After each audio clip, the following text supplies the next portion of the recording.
ఏకాంత స్థలము కోరుము. దేవుని ప్రార్థింప ఏకాంత స్థలము చేరుము.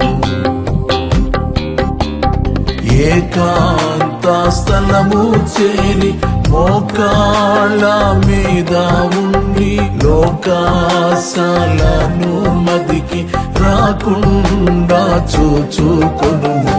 ఏకాంత